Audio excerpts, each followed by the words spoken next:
Vimos los códex, distintos tipos de manuscritos de la Biblia.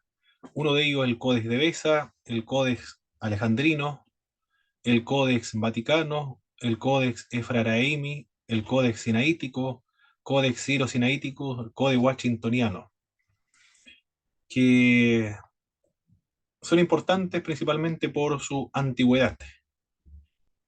Y con respecto al Textus Receptus, son varias personas los que intervinieron en las ediciones del Nuevo Testamento, como por ejemplo Cardenal Francisco Jiménez de Cisnero con la Políglota Complutense. No se sabe cuáles son los manuscritos que él utilizó para componer esta edición. Erasmo de Rotterdam utilizó manuscritos del Nuevo Testamento que provenían de la Universidad de Basilea. Robert Stien, que utilizó los documentos o las ediciones del Nuevo Testamento en griego del cardenal Francisco Jiménez de Cisnero con Erasmo de Rotterdam, y los hermanos del Civil utilizaron las ediciones anteriores, y de ese documento, del Textus Receptus, se realizaron en el siglo XVIII las antiguas traducciones de las Sagradas Escrituras, siglo XVI, perdón, como el, el de Casiodoro de Reina. Y en esta ocasión vamos a ver ahora los papiros, los antiguos papiros. Inmediatamente vamos a trabajar con este nuestra clase, la clase 8.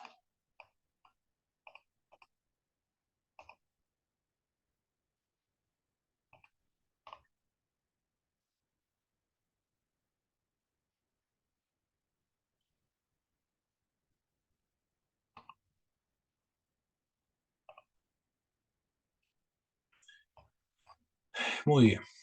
Como siempre, cualquier pregunta que vaya surgiendo a medida que nosotros vamos avanzando con la clase, la pueden plantear activando sus micrófonos. Los papiros. Aquí tenemos los papiros. La importancia de los papiros. Los papiros proceden del siglo III después del Señor Jesucristo. Mostraron que los cristianos egipcios de aquella época poseían el mismo texto que nosotros encontramos en los grandes códices de los siglos IV y V después de Jesucristo. Estos papiros son relevantes porque la crítica indicaba que los líderes eclesiásticos en los días de Constantino el Grande habían introducido cambios drásticos en el Nuevo Testamento. Esa era la crítica que se le impugnaba a las versiones de la Biblia. Pero al comparar el Códex Sinaítico, el Códex Vaticano o los códex del siglo IV y del siglo V, con los papiros procedentes del siglo III, indicó que el texto es el mismo. No hay grandes cambios o alteraciones o corrupciones como se había acusado a los documentos del Nuevo Testamento después de Constantino.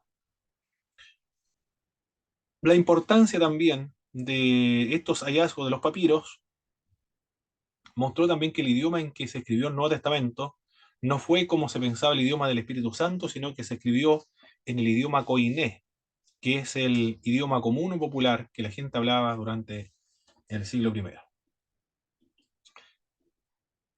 Hay varios... Hermano, Sí, hermana Belén. ¿a qué se refiere con idioma del Espíritu Santo?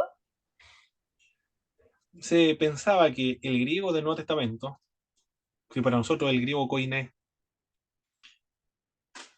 debido a que no había algunos documentos para comparar, solamente habían escritos griegos clásicos, intelectuales, de los poetas, de los filósofos, y hay otros griegos, también no recuerdo el nombre de estos griegos, pero son todos griegos clásicos, ese es el término que se aplica. Pero ese griego, al compararse con el griego del Nuevo Testamento, no es el mismo, es otro griego, es diferente. Por lo tanto, como carecían de información, que nosotros conocemos actualmente, se pensaba que el Nuevo Testamento fue escrito en un idioma que el Espíritu de Dios lo inventó, lo forjó, o es un idioma totalmente diferente o nuevo. Y en ese hizo escribir a los escritores del Nuevo Testamento. Eso es lo que se suponía o se pensaba, porque no había nada para comparar. Pero gracias a estos descubrimientos se supo que el griego en el cual se escribió el Nuevo Testamento es el griego que empleaba la gente para las compras, para el tráfico comercial, o el griego común y corriente, no el griego culto, el griego clásico. Bueno, era lo que se pensaba porque se carecía de información nada más. Pero a eso se refería el idioma del Espíritu Santo. Es decir, era un idioma que el Espíritu de Dios inventó solo para escribir el Nuevo Testamento. ¿Cuáles son estos papiros? El P significa papiro, en la clasificación de todos los materiales y documentos existentes para la reconstrucción del Nuevo Testamento. El P45. ¿Qué es lo que es el P45? El P45 es una copia de los 4 evangelios y el libro de los Hechos. Miren la importancia. Corresponden a la primera mitad del siglo III. Había sido conservado. Miren la antigüedad. Estamos hablando del año 200. 200 después de Cristo. Son mucho más antiguos que los codes entonces. Codes Vaticano, el Codex Sinaítico. Porque ahora son los papiros que se han encontrado. Aunque mire el fragmento que estamos viendo ahí, el P45. Ese pequeño fragmento, copia de los 4 evangelios y hechos. Está muy deteriorado, pero el documento tiene un valor extraordinario porque son del siglo II. Y se puede comparar con, con los leccionarios, con las versiones, con los manuscritos. Se puede comparar para ver si hay algún tipo de alteración, cambio sustancial. El P45 ahora. Aquí el, bueno, ese 45, el P46, perdón, P46 que tenemos abajo en la segunda lámina. Contenía todas las cartas del apóstol Pablo, principio del siglo III. Es decir, principio del año 200 después de Cristo, 200 años cercano a los originales. El P47, es decir, papiro 47, es un manuscrito también con una tercera parte del libro de Apocalipsis, de comienzos del siglo III. La importancia de estos descubrimientos, ¿cuáles son las importancias de estos descubrimientos? Además de las cartas universales y pastorales, estaban representados todos los libros novotestamentarios. La antigüedad de nuestros testigos del texto de toda la Biblia griega había sido reducida del siglo IV a comienzo del siglo II. Es decir, estamos hablando del año 100, a comienzo del año 100 después de Cristo. Es decir, aquí ya nos remontamos a los tiempos bíblicos, a los tiempos del Nuevo Testamento. Por eso son importantes. Porque tiene casi todos los libros del Nuevo Testamento, estos papiros, y porque se acerca más a los originales, a los tiempos bíblicos, es decir, el siglo II. Los documentos del Textus Receptus, donde se hacían las traducciones antiguas de la Biblia, eran documentos que eran datados del año 1000 después de Cristo. Cuando se encontraron el Códice Vaticano, el Códice Sinaítico, el Efraín y los otros, se remontaron al siglo V, al siglo IV. Y con los papiros, con los descubrimientos de los papiros, se remontan al siglo II, después del Señor Jesucristo. Es decir, se van remontando el tiempo y se van acercando a los escritos más antiguos que se tiene de la Biblia. El papiro Chester Beatty se trata de 11 porciones de códice de papiro, fechados entre la primera parte y la segunda mitad del siglo III. Contenía la mayor parte del Nuevo Testamento, incluyendo la epístola a los hebreos y el libro de Apocalipsis. Hay un texto, un papiro, que se escribe con la sigla 7Q5, que es la 7 cueva de los rollos de Qumran. Pareciera que contiene Marcos capítulo 6, versos 52 al 53. Es decir, 2 versículos bíblicos contiene ese papiro. data del año 50 después de Cristo.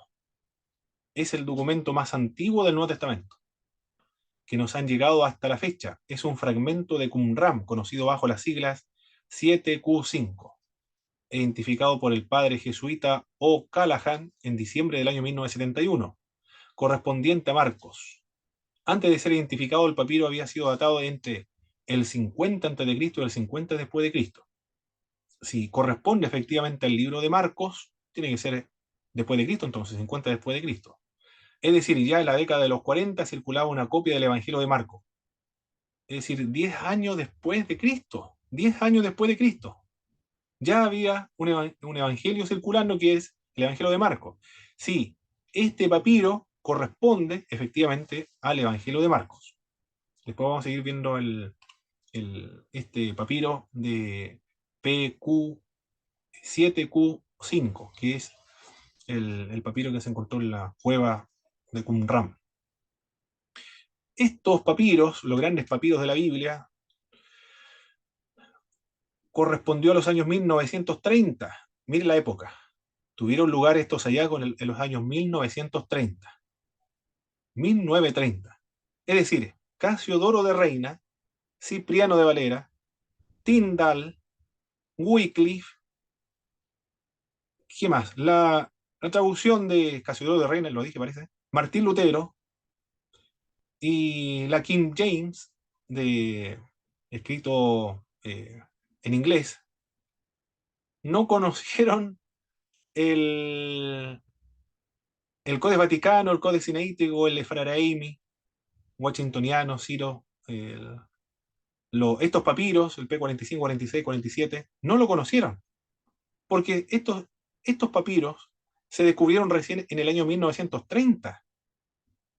Esa es la importancia de los descubrimientos de los papiros, que el texto recepto son documentos del año 1000 y ahora estamos hablando del año 100 después de Cristo. Y si el Evangelio de Marcos, esos dos versículos bíblicos son del 50 después de Cristo, entonces estamos hablando del año 40 después de Cristo. 10 años después de Cristo ya hay circulación un documento del Nuevo Testamento. El grupo original de papiros Betty consiste de 11 manuscritos, que al principio se pensó que eran 12. El del papiro Chester Betty, 8 de estos contienen parte del Antiguo Testamento en griego, partes considerables de Génesis, números de Deuteronomio, parte de otros libros, incluyendo Esther, Ezequiel y Daniel. 3 manuscritos en el grupo son del Nuevo Testamento. Con respecto a el 7Q5, que es de Marco, esa es la porción del supuesto, digo supuesto porque no estoy seguro, está eso en discusión, pero igual no deja de ser desconcertante. Esta pequeña porción de papiro, hermano, mira, ahí está la pantalla. Esta pequeña porción de papiro pareciera que correspondiera al verso 52-53 del Evangelio de Marcos. No hay seguridad, pero fue una española, José O'Callaghan Martínez, 1922-2001 fallece. Es la manera como se codifica uno de los restos de papiro bajo el número 5 de la séptima cueva de Qumran. Fue uno de los múltiples restos de papiro descubierto en el año 1947-1955. El papiro está escrito en griego, con un solo lado en tinta negra y es de color castaño grisáceo. Su tamaño es de una estampilla con una dimensión de 3,9 centímetros de altura, máxima con 2,7 centímetros de anchura. El papiro fue clasificado, los primeros clasificación del material encontrado en Qumran como de difícil interpretación, es decir, no se sabe qué es lo que quiere decir. Esa es la de difícil interpretación. Entre los restantes 18 papiros de la cueva séptima, al no encontrar ninguna identificación posible, ni dentro de la literatura veterotestamentaria, ni dentro de la literatura griega clásica, la importancia de este papiro se presentó a partir del año 1972, cuando el papirólogo español José O'Callaghan Martínez publicó unas conclusiones de sus propios estudios, en lo que aseguraba que 3 de los fragmentos de papiro de la cueva 7 podrían ser del Nuevo Testamento. De las tres propuestas de identificación neotestamentaria, este erudito, el 7Q5, es la que generó el más álgido debate. Hasta el día de hoy está en debate este tema. Y la que le trajo como consecuencia su aislamiento del mundo intelectual y bíblico por una década, al ser tenido su análisis de papiro como absurdo por exégetas reconocidos. La reapertura del debate se dio mucho después de que este destacado papirólogo alemán, Caster Tiede, reivindicara que la identificación de O'Callaghan no era absurda y que era válida y que sus investigaciones habían sido serias desde el punto de vista científico. Por lo tanto, las conclusiones de José O'Callaghan Martínez seguían los rigurosos estándares científicos, por lo tanto sus conclusiones debían ser consideradas serias. Aunque no se ha determinado de forma concluyente que este papiro corresponde al texto de Marcos, tampoco había una propuesta lo suficientemente contundente para desestimarlo o desmentirlo. De probarse que este papiro es el fragmento de un texto neotestamentario, muchas conclusiones tenidas como definidas en la relación con la datación de los evangelios sinópticos tendrían que replantearse entonces y se estaría mucho más cercano al Jesús histórico, porque aquí estamos hablando acerca de 10 años de distancia entre un documento que escriben acerca del Señor Jesucristo y la existencia de Jesucristo. El papiro se encuentra en la actualidad custodiado por el Museo de Israel. Allá se encuentra este papiro, en Israel, entre los demás documentos y materiales encontrados en las cuevas del Mar Muerto. Si se lograra probar contundentemente que este papiro es el de Marcos, entonces la fecha de composición del evangelista se remonta al año 40 o 45 después de Cristo, aproximadamente, y no entre el 60 o 70 después de Cristo, como actualmente se sospecha o se enseña y se dice y está registrado en los libros de texto. Este papiro lo dejo como un signo de interrogación porque no se sabe si efectivamente estos dos versículos bíblicos es de Marcos o no. No se sabe. Lo dejo en la incógnita, en la incertidumbre, porque todavía no se ha probado contundentemente ni lo uno ni lo otro, pero no se puede afirmar. También hay otro papiro, el papiro de Ryland, John Ryland, P52. El P es un papiro, 52, la clasificación de este papiro. Lo tienen al lado de la pantalla. Ese es el papiro, el que tiene estas dos partes. Pequeños fragmentos, ¿ah? Pequeños fragmentos. Son del capítulo 18 de Juan, verso 31, 33, 37, 38. No está completo, están desmembrados. Pero la importancia de este papiro, fechado en torno al año 125 después de Cristo. Estamos hablando de 25 años o 30 años de separación de distancia con el original. Todos estos documentos que estamos trabajando, estamos viendo ahora, fueron desconocidos por los traductores de la Biblia del siglo XVI, porque esto se descubrió en el siglo XIX y otros del siglo XX. Con toda probabilidad se trata de una copia egipcia, es decir, una copia del griego del Nuevo Testamento que se hizo en Egipto, entre los años 90 y 100 después de Cristo. El papiro Ryland demuestra que poco después de su redacción, el Evangelio de Juan ya circulaba entre las comunidades cristianas de Egipto, o se consideraba como inspirado. Según los críticos de la Biblia, el Evangelio de Juan fue escrito entre el año 160 y 170 después de Cristo, dijeron los críticos de la Biblia, los racionalistas, los liberales, los modernistas. Cuando se descubrió el papiro de Ryland y se dató en el año 125, echó por tierra las conclusiones de los críticos o de los racionalistas o los liberales, porque era mucho más antiguo de lo que se proponía el Evangelio de Juan. Este fragmento de Ryland, de códice de papiro, se conserva en John Ryland Library de Manchester, en Inglaterra también. Contiene 5 versículos del capítulo 18 de Juan y sobre una sólida base paleográfica. El papiro se fechó el 125 después de Cristo. El otro papiro es el Bodmer Papiri, escrito en el año 200 después de Cristo. También está el papiro 75, contenía partes de Lucas y parte de Juan. El papiro 74 del siglo VI, el siglo VII después de Cristo, contiene los hechos y las cartas universales.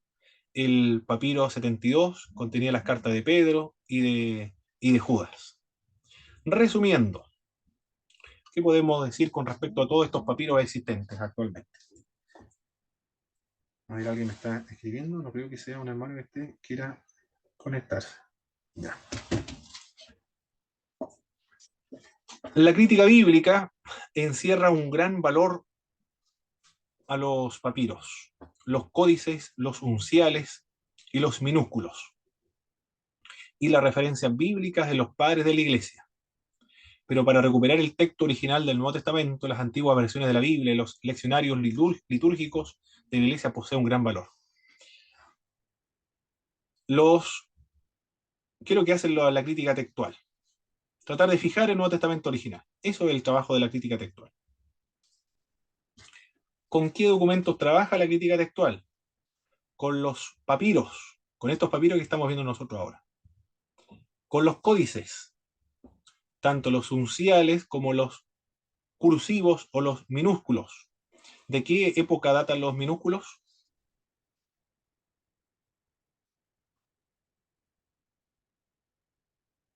¿De qué año o de qué siglo comienzan a aparecer los minúsculos? El siglo IX creo que era. Siglo IX. Es decir, los críticos del texto, la crítica textual, trabajan con los unciales, es decir, los escritos más antiguos, que están escritos en mayúsculas, y los minúsculos del siglo IX, es decir, el año 800 después de Cristo. Todos esos documentos trabajan en la crítica textual. La referencia bíblica de los padres de la iglesia, es decir, cuando los padres de la iglesia están escribiendo en griego, citan las Sagradas Escrituras. También trabajan con esa cita de los padres de la iglesia. Trabajan también con las versiones antiguas de la Biblia. ¿Cuáles son las versiones antiguas de la Biblia? La eslava, la gótica, la georgiana, la siriaca, la vulgata latina, entre otras. Trabajan con esos textos también. Trabajan con los leccionarios. ¿Qué son los leccionarios? ¿Recuerdan los leccionarios? ¿A qué se refieren los leccionarios?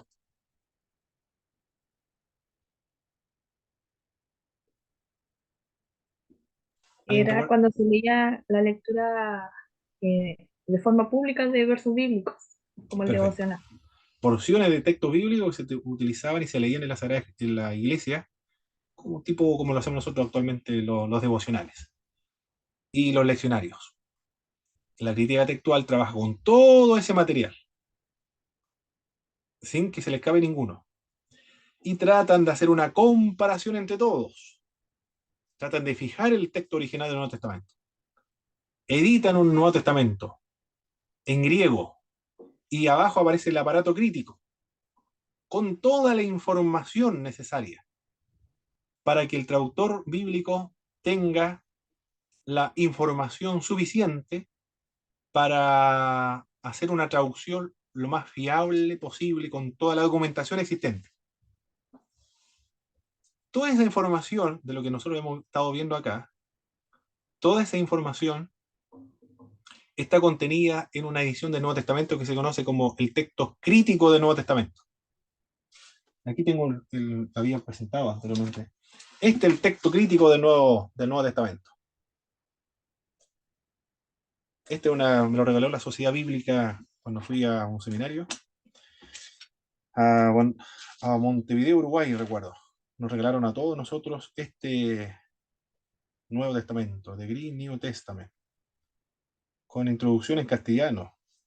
Es decir, está en inglés, pero tiene introducción en castellano.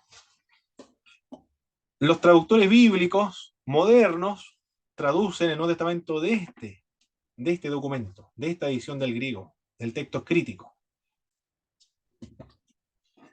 El texto receptus, también tengo un texto receptus por acá. Aquí está. Aquí tengo el texto receptus. El texto receptus, ya hablé de dónde viene el texto receptus. de Erasmo de Rotterdam, los hermanos Elsevier, Robert Stephanus y Francisco Jiménez de Cisneros. Casiodoro de Reina traduce de este texto Receptos. Y los traductores modernos de la Biblia traducen el texto crítico del Nuevo Testamento. Pero para llegar a este documento tuvieron que trabajar con todo lo que estamos viendo acá, con todos los papiros, leccionarios, pergaminos, la cita de los padres de la iglesia. Este texto, el Textus Receptus, no es otra edición del Nuevo Testamento. Y esta es diferente a esta de acá. Sino que esta edición crítica del Nuevo Testamento contiene el texto crítico del Textus Receptus. Eso deben entenderlo, para que no haya confusión, mis hermanos. Es decir, este texto crítico no es otro, sino que, además del texto Receptus, contiene toda la información que nosotros hemos venido estudiando ahora. Está el Codex Vaticano, el Codex Sinaíta, el Codex Fraraime, los papiros, los leccionarios, las citas de los padres de la iglesia, los unciales, los minúsculos, todo está en el texto crítico del Nuevo Testamento. Lo menciono porque he escuchado algunas críticas de las versiones actuales de la Biblia que dicen que se basaron la versión actualizada de la Biblia en el texto crítico. Y el texto crítico está basado en el Codex Vaticano, el Codex Sinaítico solamente. Y se llevan a cabo las traducciones bíblicas con finalidades comerciales. En cambio, el Textus Receptus tiene una gran cantidad de manuscrito que lo sustenta. Y no tiene esas finalidades comerciales. Y para hacer una traducción buena de la Biblia y seria, se debe traducir el Textus Receptus y no del texto crítico del Nuevo Testamento. Esa es la crítica. No sé si alguien ha escuchado esa crítica, mis hermanos. En alguna parte por ahí en YouTube aparecen algunas personas haciendo esa crítica. Yo lo he escuchado de la NBI, que sacan muchos argumentos. Ah, ok, ya, lo he escuchado. Muy bien, lo han escuchado. ¿Quién más ha escuchado esas afirmaciones? En YouTube abunda bastante estos tipos de críticas. Hermano David, no sé si usted también ha escuchado hablar alguna crítica de la versión actualizada de la Biblia por el hecho de utilizar el texto crítico del Nuevo Testamento.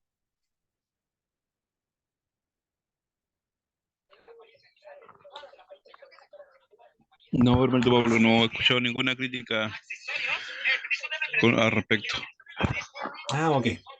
Pastor Guillermo tampoco, ¿verdad?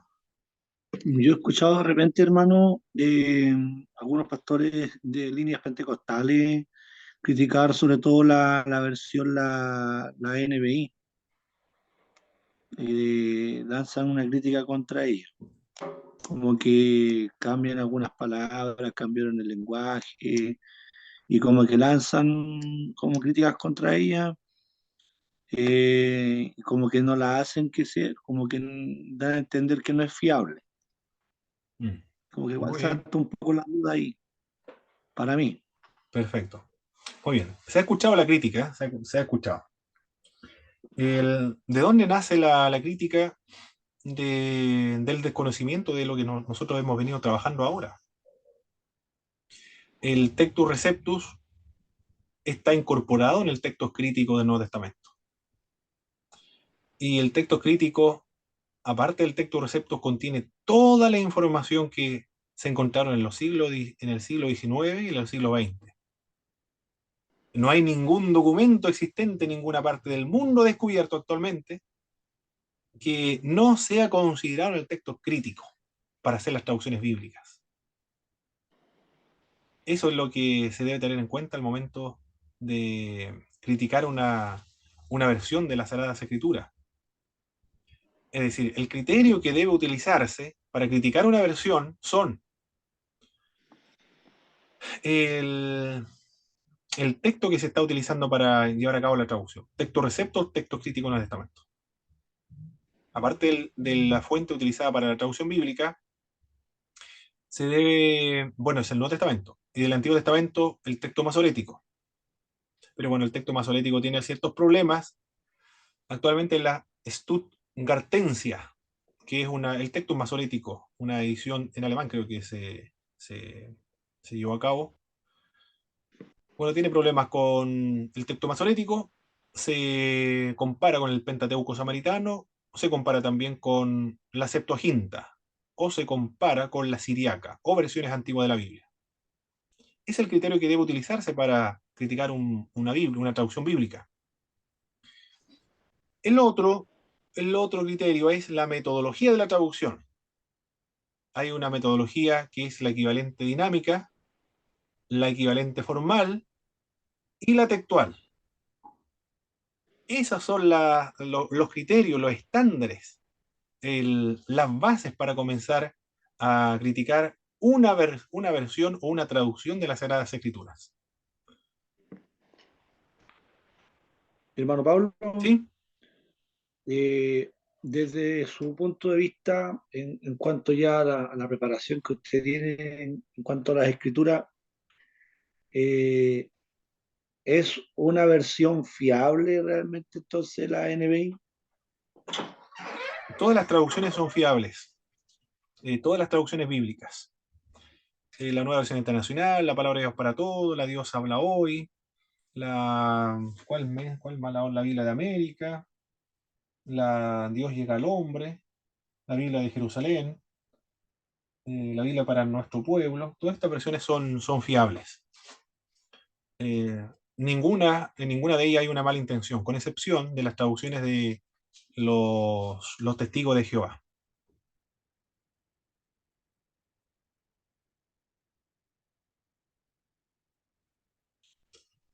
En la de los testigos de Jehová sí hay alteraciones. Es decir, ¿cómo se justifica esas alteraciones? No hay fuente para justificarlo. Pero la otra sí. Es decir, la, la Reina Valera 1960, o sea, la Reina Casiodoro Reina, traduce de acá, fiablemente, fielmente, traduce del Textus Receptus. Y las versiones actualizadas de la Biblia traducen fielmente del texto crítico. No sé si respondí la pregunta con aquello. Sí, claro, está claro. Perfecto. Es decir, no hay nada que se cambió, no hay nada que se alteró, no hay nada que se omitió, no hay nada que se añadió, porque el traductor está citando el texto, está traduciendo el texto crítico, no está traduciendo el texto receptus. Ahí está la diferencia entre uno y los otros. Puede ser que a lo mejor está en cuanto al lenguaje que se va usando a través de este tiempo, a lo mejor que puede haber alguna variación, ¿o no? El, Para que sea más entendible. Porque yo una vez leí una versión Reina Valera 2000 ¿Mm? y cambiaba varias cosas. Entonces, o sea, yo me puse a pensar, me pareció extraño, porque estoy acostumbrado a leer la Reina Valera 1960, me ¿Mm? pareció extraño cómo cambiaba muchas cosas, pero entiendo que es como al lenguaje, al tiempo. Bueno, eso es actualización solamente el lenguaje. Pero acá, cuando hablamos acerca del texto recepto, el texto crítico, estamos hablando acerca de traducción. Es decir, y las bases de las cuales se realiza o se lleva a cabo las traducciones de la Biblia. Es decir, son dos fuentes distintas para llevar a cabo la traducción. Una del texto recepto y la otra del texto crítico. Hermano David, Hermano Pablo, disculpe, ¿cuánto se demora, por ejemplo, hacer una nueva versión, como una versión como más actualizada de la Biblia? ¿Se demora lo mismo que traducir la Biblia a un idioma que no existe? Por ejemplo, acá en Chile, la Biblia cuando la tradujeron al Mapudungún fue en el año 1980 y terminó en 1996, o sea, se demoró 16 años en traducirse. Más o menos eso se demora en traducir una Biblia al idioma más actualizado o menos tiempo? No lo sé, Porque no sé el tiempo que se demoran porque depende también del comité ejecutivo, de las cantidades de traductores también que hayan para la traducción. Casiodoro de Reina fue él solo, Martín Lutero también fue solo, Tindale también fue solo, Wycliffe fue solo. Depende de eso, de cuánta cantidad de traductores hay. En la nueva versión internacional no es una persona, sino que un equipo multidisciplinario. No sé cuánto tiempo se demoró en la nueva versión internacional, pero es multidisciplinario. Se demoraron menos tiempo que se demora una persona, por cosas, por temas obvios. Porque en la nueva versión internacional, en la versión castellana, estuvo René Padilla, Edesio Sánchez, Samuel Escobar, Jaramillo, no me acuerdo cuántos otros autores, varios autores, tanto del Antiguo como del Nuevo Testamento. Por lo tanto, ellos trabajan con algunos libros nada más. Pero en la nueva versión internacional hay un comité ejecutivo, un comité para, para la traducción bíblica. Tienen que tener un antropólogo, un lingüista y un biblista. Y cada uno de ellos debe tener su doctorado en esa especialidad. Un doctorado en Biblia, un doctorado en lingüística y un doctorado en antropología.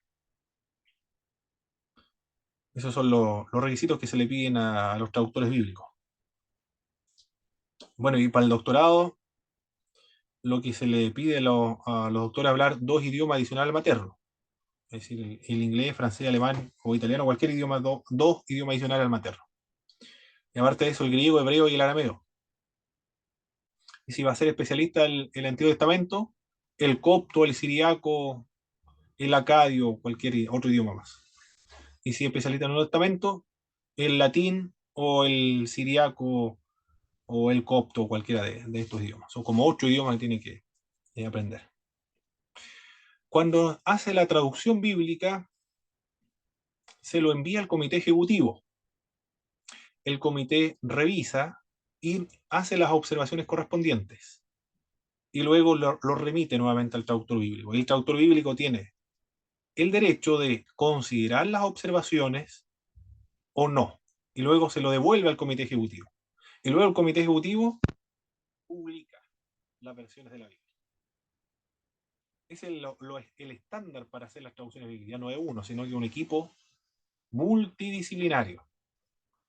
Es decir, y un antropólogo, un biblista y un lingüista, y con su doctorado en cada una de sus especialidades.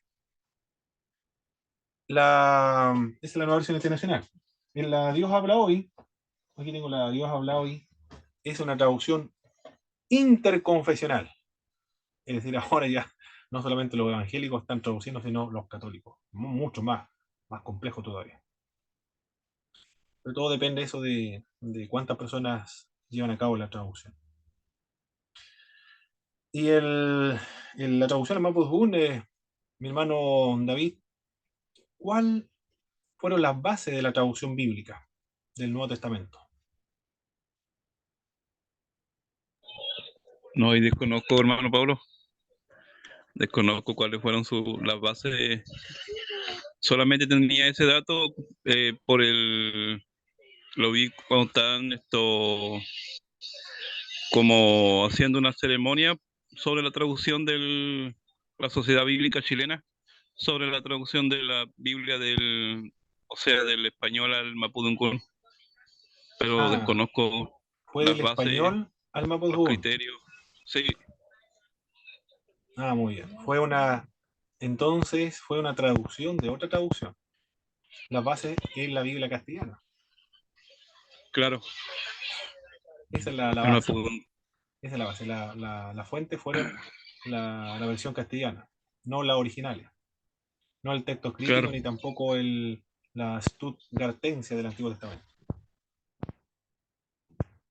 No, acá estamos hablando, cuando hablamos acerca de versión en castellano, la nueva versión internacional, yo hablo hoy, estamos hablando acerca del texto crítico del Nuevo Testamento y de los textos masoréticos, es decir, de los idiomas originales de las Sagradas Escrituras.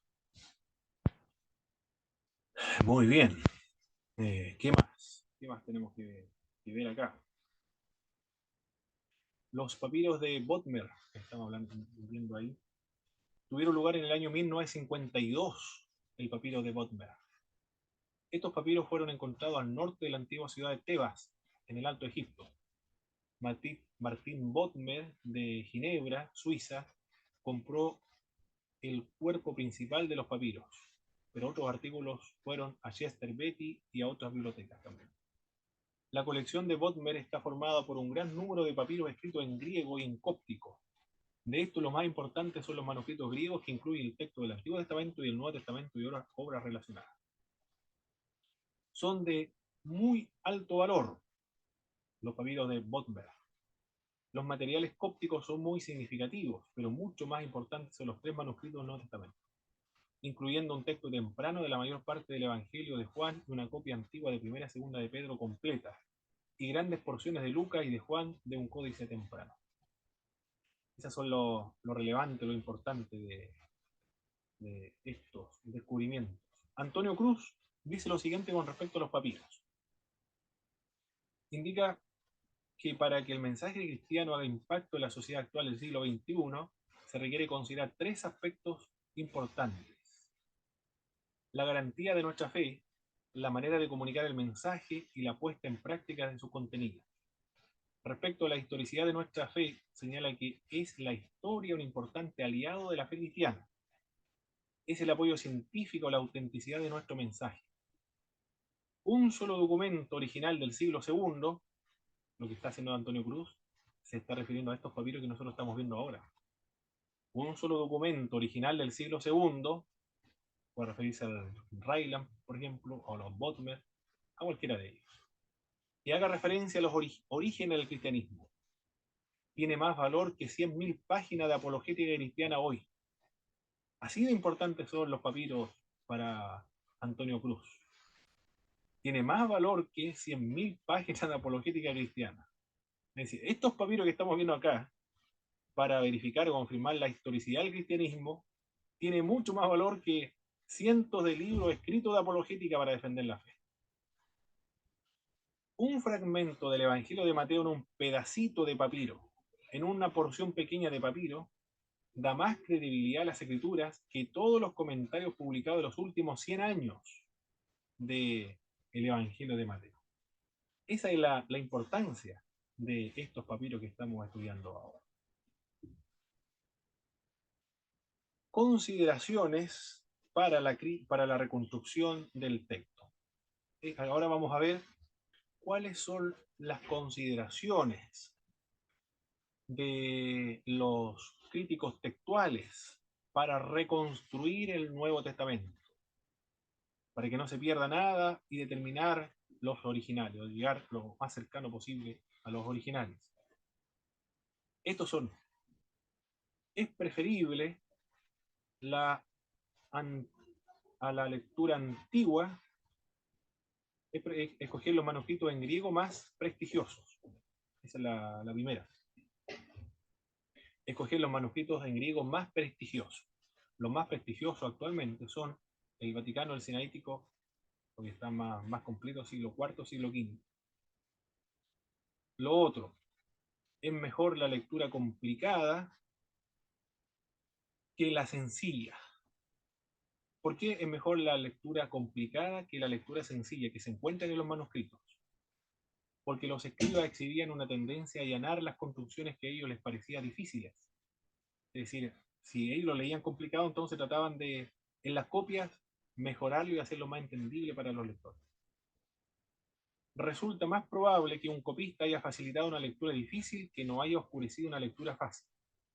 Por ejemplo, en Juan capítulo 1, verso 18, manuscrito de gran calidad lee: Dios unigénito. Está en griego eso, pero se lee así los manuscritos más complicados. Dios unigénito. Pero otros manuscritos leen hijo unigénito. ¿Cuál es la lectura más difícil ahí? Dios unigénito. Y la otra lectura trata de solucionar, corregir o hacerlo más entendible para los lectores. Hijo unigénito. Porque extraño esta lectura, Dios unigénito, muy, muy extraño. Como si Dios fuese, que tuviese algún comienzo o algún nacimiento. Por eso trató de corregirlo y dice, no, aquí está hablando acerca del hijo. Hijo unigénito. Esta lectura es una facilitación de la primera. La primera además está confirmada por los papiros P66 y P75. Es decir, la lectura Dios unigénito está atestiguada en el papiro 66 y en el papiro 75. Eso es lo que hace el aparato crítico, el texto crítico del Nuevo Testamento. Le indica la lectura que es atestiguada por los papiros y dónde se encuentra esa lectura. Se debe concluir entonces que esta es la lectura original. ¿Cuál? La primera, el Dios unigénito. Esa es la lectura original, porque la otra sufrió una modificación con la finalidad de explicar aquella lectura para los futuros traductores o copistas de la Biblia. Otro criterio que se utiliza para determinar el texto original, mejor la lectura corta que la lectura larga. Es decir, si hay un manuscrito que tiene una lectura corta, esa debe ser original. Y si hay otro manuscrito donde aparece un libro del versículo bíblico mucho más extenso, esa es posterior entonces, no es la original. Porque los escribas tenían una tendencia natural a añadir más que a sustraer. Se basa en la tendencia de los copistas a la amplitud, como se demuestra por las explicaciones, las glosas, los elementos aclaratorios que se van introduciendo en el texto. En Lucas, por ejemplo, capítulo 15, verso 21, algunos manuscritos añaden tennaleros. Más o menos se le es familiar esa expresión, ¿verdad? Tenme como alguno de tus jornaleros. ¿Cuál es esa narración bíblica o esa porción bíblica? ¿De qué está hablando ahí? El hijo pródigo. Muy bien, el hijo pródigo. Tenme como alguno de tus jornaleros. Adición, que es fácil de explicar, pues precisa el cumplimiento exacto de lo que había prometido hacer el hijo. Pero otros manuscritos no tienen esa frase. Es decir, en algunos manuscritos está, tenme como alguno de tus jornaleros. Y si se ve otro manuscrito, cualquiera puede ser el papiro, los leccionarios, los codex vaticanos, sinaíticos, efraraími, o alguna cita de los padres de la iglesia, en esos documentos no está esa expresión. Por lo tanto, para determinar si era original o no era original en base a, a este criterio, es mejor la lectura corta que la larga. ¿Cuál debería preferirse? ¿O cuál conclusión se debería llegar? Y si queremos traducir, por ejemplo, si queremos traducir la escritura, para traducir la original, tendría que omitirse entonces esa sección. Tenme como alguno de tus jornaleros. Porque lo más probable es que no haya pertenecido al original es porque se debe preferir la lectura corta que la larga.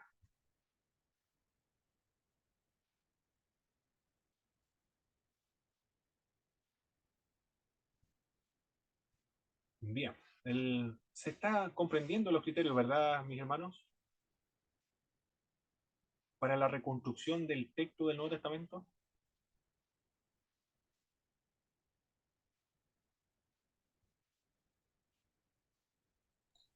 Sí, hermano. Sí, yo por lo menos lo estoy entendiendo bien.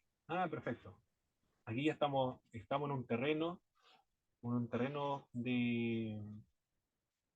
muy técnico, que pertenece a los críticos textuales. Cuando hablamos acerca de críticos, no es que esté cuestionando la Biblia. La crítica textual está tratando de determinar, de definir y de fijar y de reconstruir el texto original. Quiere llegar al texto original. Eso es lo que pretenden hacer ellos. En el texto crítico del Nuevo Testamento, aquí en este texto, por ejemplo, a Lucas capítulo 15, verso 21, le va a indicar a usted: tenme como alguno de tus jornaleros. Le va a decir al pie de página. Esta expresión, este versículo bíblico, en el Vaticano, en el Sinaítico, en el papiro tanto, en este otro papiro, no se encuentra. No está. Pero sin embargo está la Vulgata Latina, está en los leccionarios, la cita de los padres de la iglesia, está en las versiones cópticas, la eslava, está en la gótica, está la siríaca. Toda esa información está acá, en el texto crítico del Nuevo Testamento. Eso los traductores tienen que hacer esa decisión final. También, otro criterio que se utiliza para fijar el texto o reconstruir el texto del Nuevo Testamento, al comparar todos los materiales existentes, es decir, los papiros, pergaminos, leccionarios y las versiones antiguas de la Biblia, es preferible aquella lectura que da razón de las otras o de las demás. El principio vale para juzgar correcciones gramaticales y teológicas, como en Juan capítulo 6, verso 1. Los mejores manuscritos leen al otro lado del mar de Galilea de Tiberíades. Eso dicen los manuscritos más antiguos y los mejores. Al otro lado de Galilea de Tiberíades. Son claras las correcciones, la omisión de Tiberíades, que hacen algunos pocos manuscritos. En algunos manuscritos no está la omisión de Tiberíades. Dice al otro lado del mar de Galilea nada más. Pero no del mar de Galilea de Tiberíades. O la edición copulativa y de Galilea y Tiberíades. En algunos manuscritos también aparece la copulativa I. Al otro lado del mar de Galilea y de Tiberíades. Eso están en los manuscritos. Imagínense la decisión del traductor. ¿Cómo traducir? Porque en algunos manuscritos dice al otro lado del mar de Galilea y Tiberíades. Y en otro manuscrito dice al otro lado del mar de Galilea. Y otro manuscrito dice al otro lado del mar de Galilea y de Tiberíades. Complicado para el traductor bíblico, ¿eh? ¿Cuál de todas esas? ¿Cómo voy a traducir? Porque hay tres variantes diferentes del Nuevo Testamento y todo en griego. Bueno, tiene que tomar un criterio. Y el criterio es preferible aquella lectura que da razón de las demás. La única lectura que da razón de las demás es la tosca inicial.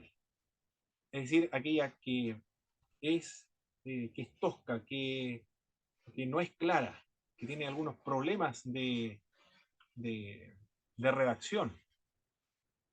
Es similar a la redundancia. Como ejemplo, la 10ª región de los lagos, la 9ª región de la Araucanía, por ejemplo. Es una redundancia, acá también. El mar de Galilea de Tiberíades es una redundancia. Y por eso los otros manuscritos trataron de eliminar esa redundancia. Y acá se debe preferir la lectura que da razón de las demás. Otro criterio. Hay que preferir la lectura que sea más coherente con el estilo y el lenguaje del autor. Por ejemplo, en Apocalipsis capítulo 14, verso 8, debe preferirse la lectura otro ángel segundo frente a otro orden de palabras, pues ese es el estilo del autor. Está otro, sustantivo, más adjetivo. Hay que preferir la lectura de que sea más coherente con el estilo y el lenguaje del autor. Esos son los criterios que utilizan actualmente los críticos del texto para determinar la lectura original de la Biblia frente a una multitud de documentos. Recuerden que son manuscritos, 5.300 manuscritos existentes actualmente, 5.300. Para comparar, los críticos del texto trabajan con esos 5.300 manuscritos para fijar la lectura correcta. Vamos a hacer un ejemplo ahora de la crítica textual, del trabajo de la crítica textual. Cuando hablamos acerca de crítica textual, no estamos hablando de personas que están cuestionando la Biblia, sino que tratan de fijar, determinar, en base a toda la documentación que existe para reconstruir el Nuevo Testamento de los 5.300, cuál es la lectura original del Nuevo Testamento. Eso es lo que tratan de hacer la crítica textual. Marcos capítulo 10, verso 3. En la Reina Valera 1960 se lee: Leveo, por sobrenombre Tadeo. En cambio, la Nueva Versión Internacional simplemente dice Tadeo. ¿Cuál de las dos variantes es la correcta? ¿Quién tradujo correctamente? ¿La Reina Valera 1960 o la Nueva Versión Internacional? Para contestar esta pregunta es necesario hacer el trabajo de la crítica textual, es decir, emplear los criterios que estuvimos viendo anteriormente. Pues bien, sabemos que las fuentes para realizar este tipo de trabajo son los manuscritos. Así que esto será exactamente lo que haremos. Los manuscritos. A ver, aquí tengo que ver esta. Voy a utilizar algunas anotaciones. Aquí la lucecita. Esta D, que aparece en el aparato crítico, ahora ya no estamos viendo el aparato crítico, esta información aparece acá en el texto crítico del Nuevo Testamento. El D quiere decir el Códex de Beza. Leveo, por sobrenombre Tadeo, cuando dice Leveo, ¿qué manuscrito está utilizando el traductor? Es decir, ¿qué manuscrito está utilizando Casiodoro de Reina? Está utilizando el Códex de Beza del año 1100 después del Señor Jesucristo. Por eso que Casiodoro de Reina está traduciendo bien de las fuentes que posee hasta ese momento, que es el Códex de Beza. Entonces, cuando se critica por qué le falta una palabra, le cambió la palabra, tienen que decir, utilizar el criterio de qué base textual está utilizando, sobre qué base, qué fuente basó esa traducción. Casiodoro de Reina traduce del Codex de Beza. Por el Codex de Beza dice Leveo. Ninguno está siendo deshonesto acá, o omitiendo o cambiando las palabras. Y Tadeo, en la Nueva Versión Internacional simplemente se dice Tadeo. Y la Nueva Versión Internacional no traduce del texto receptor, sino que la Nueva Versión Internacional está traduciendo del texto crítico del Nuevo Testamento. Esta que es una Aleph, la Aleph corresponde al texto, ¿cuál es el sinaítico? Creo que es. Sí, el sinaítico. El Aleph, este signo corresponde al texto sinaítico. El B corresponde al Códex Vaticano. La F13 se refiere a la familia de los 13 manuscritos. 892, este es un manuscrito griego que contiene el Evangelio de Mateo. El I-184 es un leccionario. Este es una L, eso quiere decir un leccionario. Aquí ya estamos trabajando con el texto, con el aparato textual. La lectura de la Nueva Versión Internacional que dice Tadeo está representada por el Códex Sinaítico, el Códex Vaticano, la familia de los manuscritos, de los 13 familias de manuscritos, un manuscrito que contiene el Evangelio de Mateo y el leccionario 181. ¿Qué es lo que está haciendo el traductor de la Nueva Versión Internacional? ¿Por qué no dice Leveo, sino que solamente traduce Tadeo? ¿Por qué no está cambiando la palabra? No está omitiendo la palabra, no está alterando la palabra. Lo que está haciendo es fielmente traduciendo de el texto crítico, cuya base es el Códex Vaticano, el Códex Sinaítico, el F13, el 892, el L185. ¿Se fijaron la diferencia entre una traducción y la otra? ¿Se logró captar o no, mis hermanos? ¿O queda alguna duda todavía? No, está clarito. Se entiende de que el segundo tiene más base por diferentes códex o leccionario, cosas así. En cambio, el otro no tiene tanto. Entonces, Solamente está en obviamente, el Códex de se va a Beza. optar por el que tiene más peso, más concordancia con otras traducciones. Perfecto. Muy bien, hermana Belén. No se puede culpar a Casiodoro de Reina del Códex de Beza. ¿Por qué no se puede culpar de considerar el Tadeo? ¿Por qué no se puede considerar? Porque no conoce estos otros. Estos surgieron en el siglo XIX. Después, En el siglo XIX recién se descubrió. Pero el texto crítico, en el texto crítico también está incorporado el Codex de Beza. Es decir, también está el texto recepto incorporado en el texto crítico, en el aparato crítico. Es decir, acá, este texto le dice, de ese versículo bíblico, que va a decir en el Codex de Beza, dice Leveo por sobrenombre Tadeo. Pero el Sinaítico Vaticano simplemente dice Tadeo. Toda esa información está acá, en el aparato crítico. Si aplicamos el primer principio, ahora la pregunta fue en base a la diferencia de la traducción, pero ahora vamos a ir a determinar cuál puede ser el original, utilizando los criterios para determinar o fijar el texto original. Si aplicamos el primer principio, es decir, los manuscritos sinaíticos y vaticanos tienen más prestigio que los manuscritos 1, 2 y 7.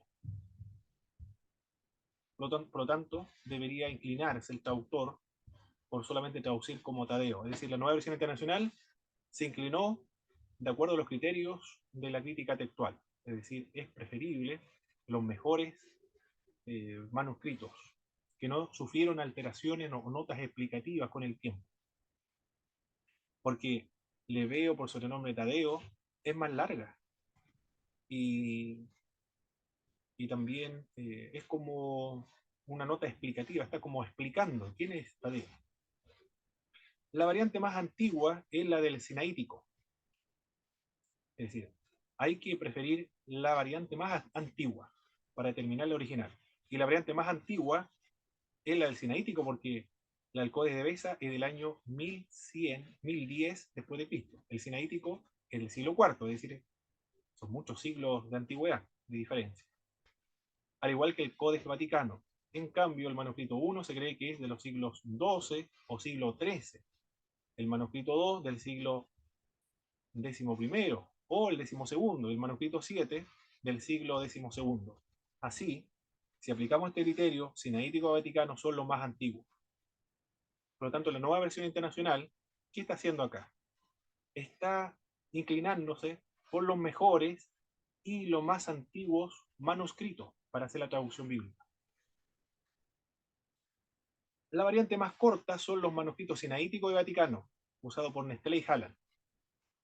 Hay que preferir la lectura más corta, estuvimos diciendo hace un momento atrás, porque los escribas o los que hacían las copias tenían la intención de explicar un versículo bíblico, añadiendo y extendiendo el versículo bíblico, con la finalidad de que fuera entendido. No tenían malas intenciones tampoco, sino conservar el sentido del texto y explicar un poco para que el lector no quedara en el aire qué quiso decir en la palabra de Dios. Pero cuando se trata de determinar el original, se debe preferir la lectura más corta. La variante más explicativa es la de Erasmo, la de Erasmo de Rotterdam. Erasmo de Rotterdam utiliza el Codex de Beza. Y esa es la más larga y la más explicativa, porque dice Leveo por sobrenombre Tadeo. Es decir, ¿quién era Leveo? Tenía un sobrenombre, se llamaba Tadeo. Los otros principios no son aplicables acá. Muy bien, a eso se refiere, es el trabajo que hace la crítica textual. Esa es la diferencia del texto recepto y el texto crítico. Y esos son los criterios que se utilizan para fijar el texto original del Nuevo Testamento, y esa es la diferencia entre las distintas traducciones de la Reina Valera 1960 y la Nueva Versión Internacional. Es un ejemplo nada más de la Nueva Versión Internacional, pero hay muchas, Dios habla hoy, Palabra de Dios para todos, la Biblia de América, Jerusalén, entre otras.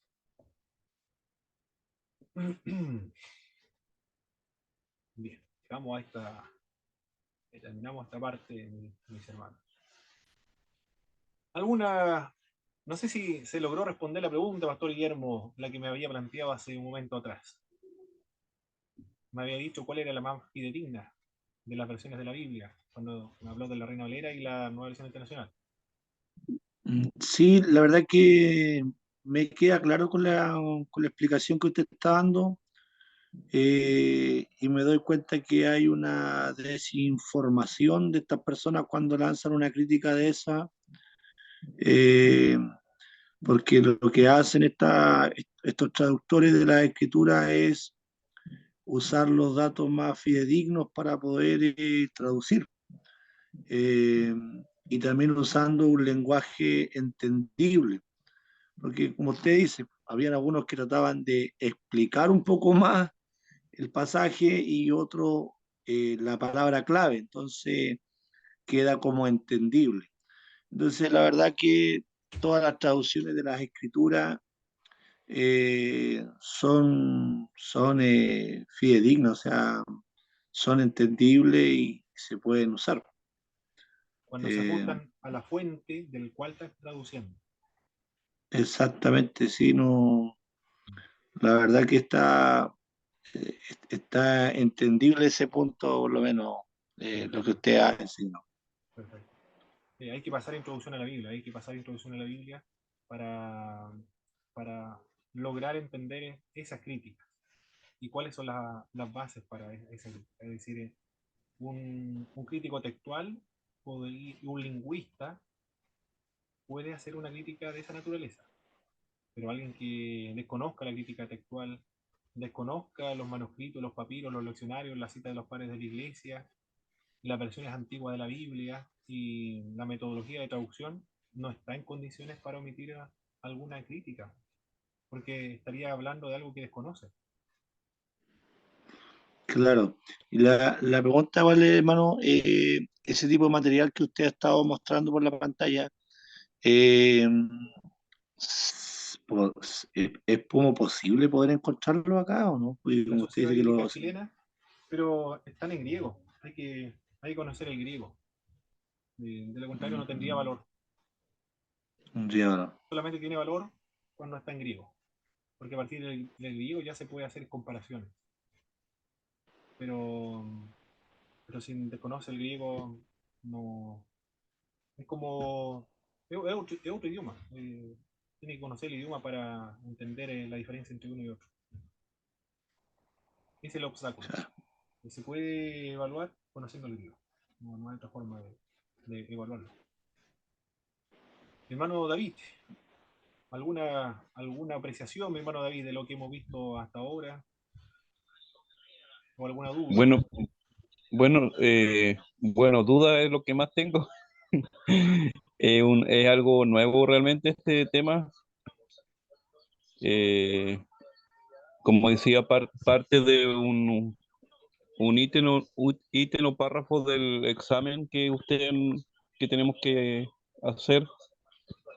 Decía cómo esta materia nos ha servido como para apreciar o valorar más la Biblia.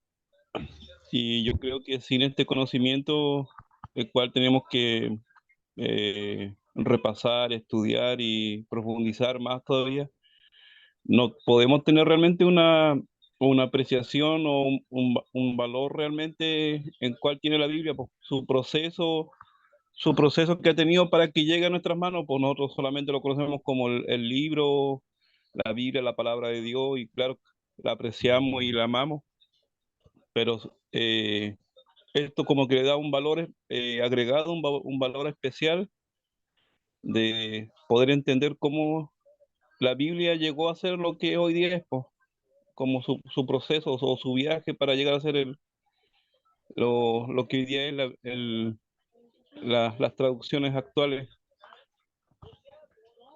Y claro que nos falta más estudiarlo, detallarlo, profundizarlo. Eso es mi momento, Pablo. Perfecto.